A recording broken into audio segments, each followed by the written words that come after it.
দত্তপুকুরে আইনজীবীর দাদাগিরি, আইনজীবীর মারে মাথা ফাটলো টোটো চালকের। গাড়ি পাশ কাটানো নিয়ে ঝামেলা, আর সেই সময় গাড়ি থেকে বেরিয়ে এসে আইনজীবী আর তার ছেলে বেধড়ক মারধর করে টোটো চালককে।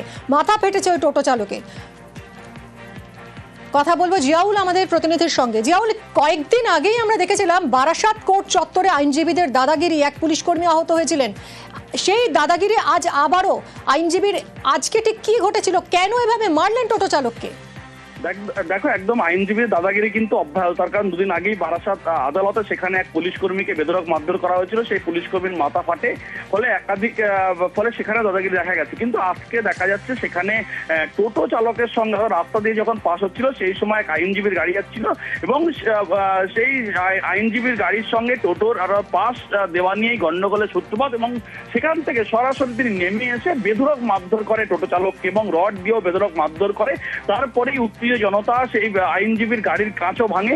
কিন্তু যেভাবে একের পর এক আইনজীবীদের দাদাগিরি, অর্থাৎ রাস্তায় চলতে গিয়ে অনেক সমস্যা হতে পারে, কিন্তু সেখানে টোটো চালককে গাড়ি থেকে নেমেই বেধড়ক মারধর করে, রড দিয়ে বেধড়ক মারধর করে। সেই টোটো চালকের মাথা ফাটে, ফলে যথেষ্ট আশঙ্কাজনক অবস্থায় হাসপাতালে ভর্তি। কিন্তু যেভাবে একের পর এক টোটো এই আইনজীবীদের দাদাগিরি, ফলে অতিষ্ঠ হয়ে পড়ছে সাধারণ মানুষজন। এবং দুদিন আগেও বারাসাত আদালতে সেখানে পুলিশ কর্মীর মাথা ফাটে, আজকে সেখানে টোটো চালকের মাথা ফাটে। ইতিমধ্যে কিন্তু দত্তপুকুর থানায় লিখিত অভিযোগ দায়ের হয়েছে।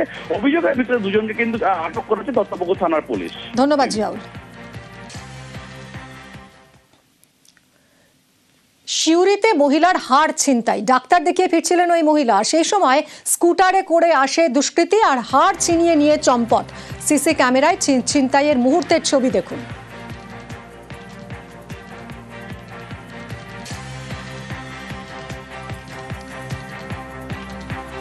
সিউড়ির সুভাষপল্লী এলাকার ঘটনা। কথা বলবো সুপ্রতিম আমাদের প্রতিনিধির সঙ্গে। সুপ্রতিম, সিসি ক্যামেরায় স্পষ্ট দেখা যাচ্ছে এই হাড় ছিনতাইয়ের ঘটনা। পুলিশ কি বলছে, ধরা পড়লো দুষ্কৃতী? দেখো, যে ঘটনা ঘটেছে সেটা হচ্ছে গতকাল সিউড়ি সুভাষপল্লী এলাকায় ঘটে এবং যে দম্পতি তারা ডাক্তার দেখিয়ে বাড়ি ফিরছিল এবং সেই সময় তাদের বাড়ির সামনেই কিন্তু স্কুটিতে করে এক দুষ্কৃতী আসে এবং গলা থেকে কিন্তু হাড় ছিনতাই করে নিয়ে পালায়। যদিও পাড়ার যে সমস্ত সিসি ক্যামেরা তাতে এই ছবি স্পষ্ট এসছে এবং পুলিশ কিন্তু সেই নিয়ে তদন্ত নেমেছে। এবং যেটা জানা গিয়েছে গতকাল তারা প্রায় সন্ধ্যাবেলায় 8টা থেকে 8:30টার মধ্যে এই ঘটনা ঘটে, যখন এই দম্পতি ডাক্তার দেখিয়ে বাড়ি ফিরছিল। সেই সময় কিন্তু ওই ফাঁকা রাস্তাতেই কিন্তু স্কুটিতে করে আসে এবং আচমকাই দম্পতির মহিলার গলাতে যে হাড় ছিল সেটা কিন্তু ছিনিয়ে নিয়ে দুষ্কৃতী চম্পট দেয় এবং শহরের সমস্ত সিসি ক্যামেরা খতিয়ে দেখা হচ্ছে ওই দুষ্কৃতীর খোঁজে এবং সিউড়ি থানার পুলিশ ইতিমধ্যেই তদন্ত শুরু করেছে। ধন্যবাদ সুপ্রতিম। আমরা বাজারে গেছিলাম, হাঁটতে আসছি, আর তখন এখান থেকে একটা সাইকেল যাচ্ছে আর ওই পাশ থেকে ওই ছেলেটা গাড়িটা আসছে। এবারে আমরা পাশে দাঁড়ালাম যে দুটো একসঙ্গে গেলে তো আমরা যেতে পারবো না। পাশে ওই যে চাতালটা করা আছে, আমরা দুজনে মিলে পাশে দাঁড়ালাম। এবার গাড়ি যেতে যেতে স্টার্ট দেওয়াই আছে, হাতটাকে এরকম করে তুলে মালাটাকে ছিঁড়ে নিয়ে চলে গেল। নিরাপত্তা তাহলে কি করে রয়েছে, কিছুই না নিরাপত্তা। সাগরদিঘি 12 নম্বর জাতীয় সড়ক, দাউ দাউ করে জ্বলছে দুটো লরি। চলন্ত লরিতে আগুন, দেখুন দুটো লরিতে এইভাবেই আগুন, বিস্ফোরণ। একজন চালকের মৃত্যু হয়েছে আর একজন চালক আশঙ্কাজনক অবস্থায় হাসপাতালে ভর্তি। দাউ দাউ করে জ্বলতে থাকে দুটো লরি। পাশেই ছিল পেট্রোল পাম্প, ফলে আতঙ্ক বাড়ে।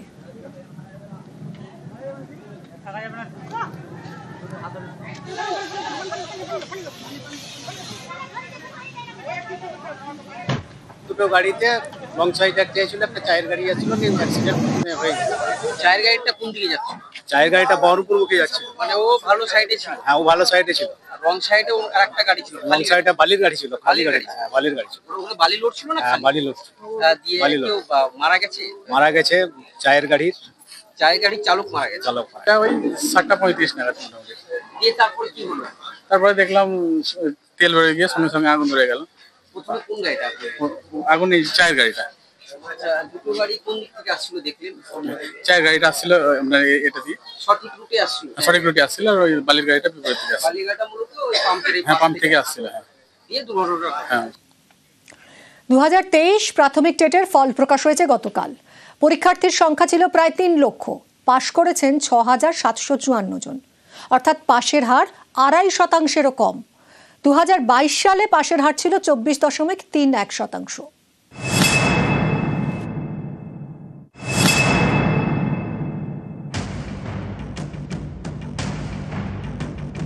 2023 সালের ডিসেম্বর প্রাথমিক শিক্ষক নিয়োগের পরীক্ষা হয়। এর 1 বছর 9 মাসের মধ্যে ফল প্রকাশ। প্রাথমিকের শিক্ষক হওয়ার যোগ্যতা অর্জন করেছেন 2.5%-এরও কম। প্রাইমারি টেটে বসেন 2,73,147 জন, পাশ করেছেন 6,754 জন, অর্থাৎ পাশের হার মাত্র 2.47%। বুধবার ওয়েবসাইটে ফল প্রকাশ করে প্রাথমিক শিক্ষা পর্ষদ। এদিন ফল প্রকাশের আগে ওয়েবসাইটে 2023 সালের পরীক্ষার উত্তরপত্র প্রকাশ করা হয়। এর আগে 2022 সালে প্রাথমিকে টেট হয়। পরীক্ষায় বসেন 6,19,102 জন, পাশ করেন 1,50,491 জন, অর্থাৎ পাশের হার 24.31%। আর 23-এর টেটে পাশের হার 2.47%।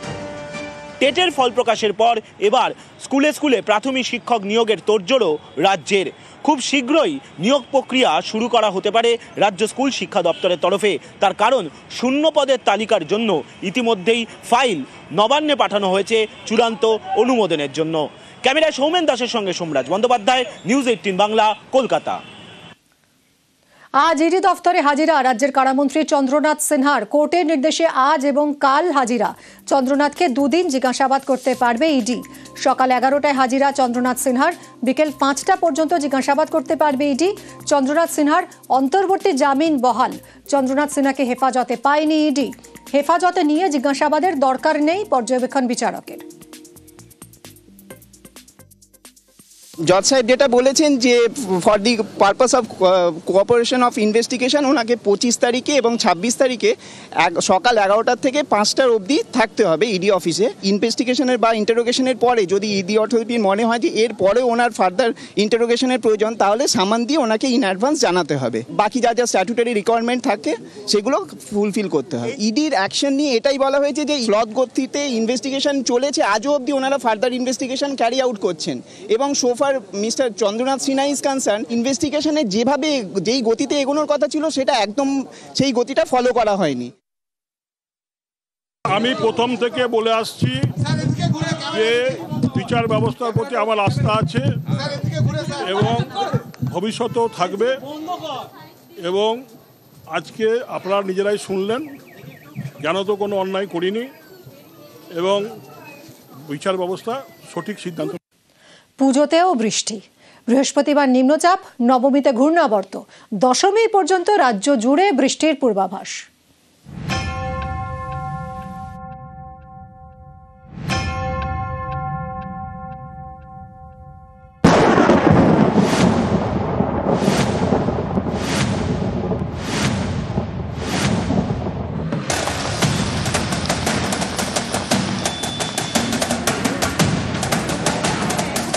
এবার কি তবে ছাতা মাথায় ঠাকুর দেখতে হবে?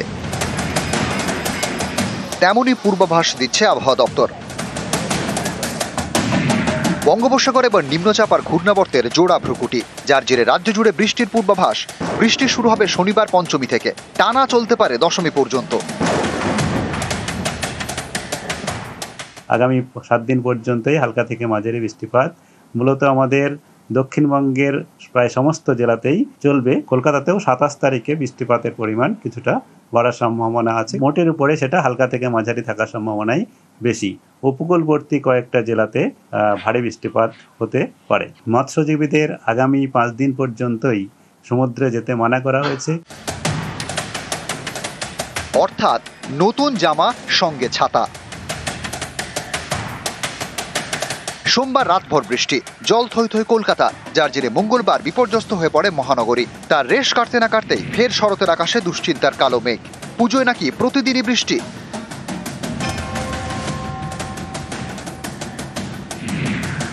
আবহাওয়া দপ্তরের পূর্বাভাস, বৃহস্পতিবার বঙ্গোপসাগরে নিম্নচাপ তৈরি হতে পারে।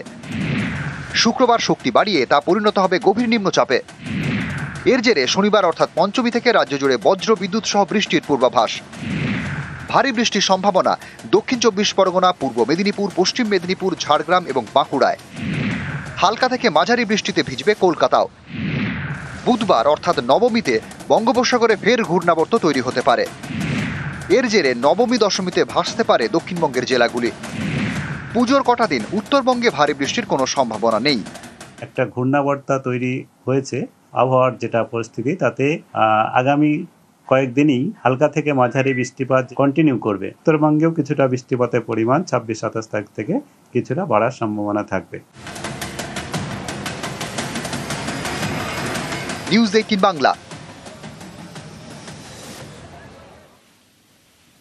মঙ্গলবারের দুর্যোগের পর আজ সকাল থেকেই ঝলমলে আবহাওয়া ঠিকই, কিন্তু এই ঝলমলে আবহাওয়া আর কতক্ষণ স্থায়ী হবে, পুজোয় ঠিক কেমন থাকবে আবহাওয়া, কি বলছে আলিপুর আবহাওয়া দফতর, কথা বলবো।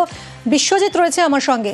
বিশ্বজিৎ, পুজোয় কি তাহলে এবার একেবারেই বৃষ্টিতে কাটবে, কি বলছে আলিপুর আবহাওয়া দফতর? একদম দিন ধরে ধরে যদি একটু বলে দাও, ষষ্ঠী, সপ্তমী, অষ্টমী, নবমী।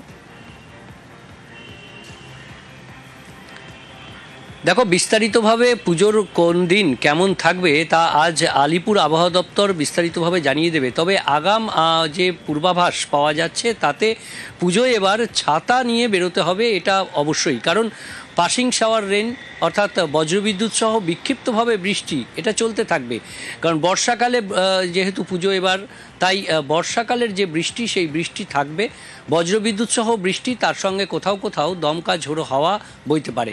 তবে যেহেতু একের পর এক সিস্টেম তৈরি হচ্ছে বঙ্গোপসাগরে, যেমন একটি নিম্নচাপ তৈরি হয়েছিল, সেই নিম্নচাপের প্রভাবে কলকাতা ভাসিয়ে দিয়ে গেছে, সেই নিম্নচাপ এই মুহূর্তে শক্তি হারিয়েছে এবং সেই নিম্নচাপের আর প্রভাব নেই। তাই আজ এবং আগামী কালের কিছুটা অংশ বেশ রৌদ্র থাকবে এবং তার সঙ্গে সঙ্গে আংশিক মেঘলা আকাশ, কখনো কখনো বজ্রবিদ্যুৎ সহ বৃষ্টি হতে পারে, পাসিং শাওয়ার রেইনের মতো।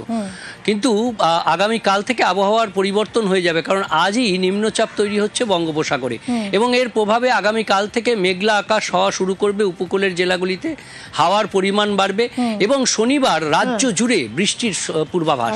ভারী বৃষ্টি হতে পারে, উপকূল ও সংলগ্ন বেশ কয়েকটি জেলায় ভারী বৃষ্টি। এবং এখানেই শেষ নয়, শনিবার পঞ্চমীতে এই বৃষ্টির শুরু যখন হচ্ছে, তারপরও বিক্ষিপ্তভাবে বৃষ্টিতে কাটবে সেই আশঙ্কা থেকেই যাচ্ছে।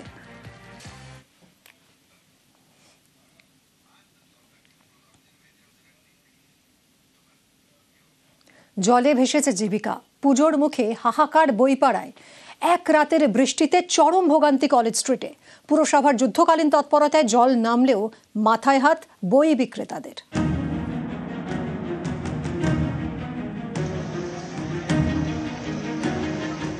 মঙ্গলবার গোটা শহর জলমগ্ন ছিল, ব্যতিক্রম নয় কলেজ স্ট্রিটও। কলেজ স্ট্রিট বইপাড়া, যেখানে প্রায় সব দোকানে প্রকাশনী যারা রয়েছেন, প্রকাশনী সংস্থাগুলো, সেই জায়গায় জল প্রবেশ করেছে এবং দেখা যাচ্ছে বিপুল ক্ষতিও হয়েছে, কারণ বই ভিজে গেছে। যে বইগুলোকে বাঁচানো সম্ভব হয়েছে সেই বইগুলোকে রোদে শুকানোর কাজ চলছে এবং রোদের মধ্যে রেখে যদি শুকিয়ে নেওয়া যায়, অন্তত কিছু বই বাঁচানো যায়, সেই চেষ্টা কিন্তু ইতিমধ্যেই করা হচ্ছে।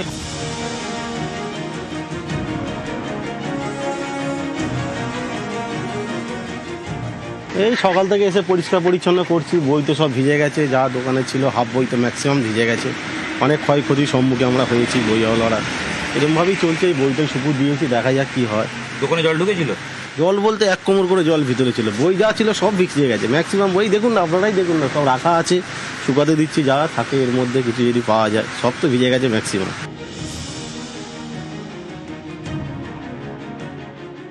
দোকানদাররা বই বাঁচানোর চেষ্টা করছেন, যেগুলো ভিজে গেছে সেই বইগুলোকে যদি উদ্ধার করা যায়। তবে এখনও দেখা যাচ্ছে বইগুলোর ক্ষেত্রে সম্পূর্ণ ভিজে রয়েছে এবং এই বইগুলো আর ব্যবহারযোগ্য হবে বলে মনে করা হচ্ছে না। তাই পুজোর আগে এই যে আর্থিক ক্ষতি হলো, তাতে কিন্তু যথেষ্ট চিন্তায় রয়েছেন কলেজ স্ট্রিট বইপাড়ার যারা দোকান রয়েছেন, বই কর্মী রয়েছেন। অনেক ক্ষয়ক্ষতি বলার বাইরে, মানে দোকানের ভিতরে 1 হাঁটু মানে 1 কোমর মতন জল, অনেক ক্ষয়ক্ষতি হয়েছে।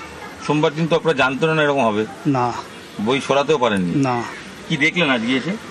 সব দেখছি মানে আমফান থেকে বেশি ক্ষয়ক্ষতি হয়েছে। আমফানে সরাতে পেরেছি, এবছর অনেক নষ্ট হয়েছে। অনেক। নতুন সিজন আসছে, পড়াশোনার নতুন বছর শুরু হবে, তার আগে তারা বই কালেক্ট করছিলেন এবং সেই যে বইগুলো যথেষ্ট পরিমাণ ক্ষয়ক্ষতি হয়েছে এই বৃষ্টির জলে। ক্যামেরায় খোকনের সাথে ইরণ রায় বর্মন, নিউজ 18 বাংলা। পুজোর আগেই মাথাভাঙায় বেহাল রাস্তা সংস্কারের কাজ শুরু করলো পুরসভা। বাজার হাসপাতাল রোডের বেহাল রাস্তা সংস্কার হচ্ছে। কথা বলবো রাজেশের সঙ্গে। রাজেশ, খুব সংক্ষেপে জানাও, এই কাজ কি পুজোর মধ্যে শেষ হবে? হ্যাঁ দেখুন, উনি একদমই তাই। পুজোর আগে কিন্তু মাথাভাঙা গুরুত্বপূর্ণ যে রাস্তাগুলো, সেই রাস্তাগুলো সংস্কারের কাজ শুরু করেছে পুরসভার যেটা বক্তব্য যে পুজোর আগে সাধারণ মানুষের ভিড় জমে সেই রাস্তায়, বাজার থেকে শুরু করে পুজো মণ্ডপে আসার এই রাস্তায় একমাত্র ভরসা শহরের বড় পুজোগুলো দেখার জন্য। তাই পুরসভার উদ্যোগে প্রায় 10 লক্ষ টাকা ব্যয়ে মাথাভাঙা শহরের গুরুত্বপূর্ণ রাস্তাগুলো সংস্কারের কাজ শুরু হয়েছে এবং পুজোর শুরুর আগেই সেই রাস্তার কাজ শেষ হবে বলে জানানো হয়েছে পুরসভার পক্ষ থেকে। ধন্যবাদ রাজেশ। মাথাভাঙা পুরসভা পুরো কাজগুলো চলছে এবং প্রত্যেকটা রাস্তা সৌন্দর্য, লাইটের যাবতীয় পুজোর একটা সামঞ্জস্যপূর্ণ করুন দিকে মেকা হয়ে গেছে। পরিষ্কার পরিচ্ছন্নতা এবং ড্রেন যা আছে সব সাফাই চলছে। পাবলিকের কোনো অসুবিধা হচ্ছে, পাবলিকের সুবিধা হবে, সুবিধা মানে খুশি সবাই এখন। এটা জরুরি ভিত্তিতে আমাদের শহরের যেসব রাস্তা খারাপ হয়েছে আমাদের জরুরি ভিত্তিতে এই সংস্কারটা আমাদের প্রতি বছরে করা হয়। এবারও করা হচ্ছে। মোটামুটি পুজো মণ্ডপের সামনে এবং মেইন যে শহরের ভিতরে যে রাস্তাগুলো বেশি খারাপ হয়েছে সেগুলো ডিপিআর হচ্ছে। পরবর্তীতে এগুলো আমাদের ডিপিআর জমা দেওয়া আছে, এগুলো পুজোর পরে আমরা এগুলো আমি অ্যাপ্রুভাল পাবো আশা করি। 10 লাখ টাকার মতো আমাদের টেন্ডার হয়েছে। তারপর ওয়ার্ক অ্যান্ড এস্টিমেট কিছু হবে, যেটা জরুরি ভিত্তিতে যেখানে যেগুলো দরকার সেগুলো করে ওয়ার্ক অ্যান্ড এস্টিমেট করে সেগুলোকে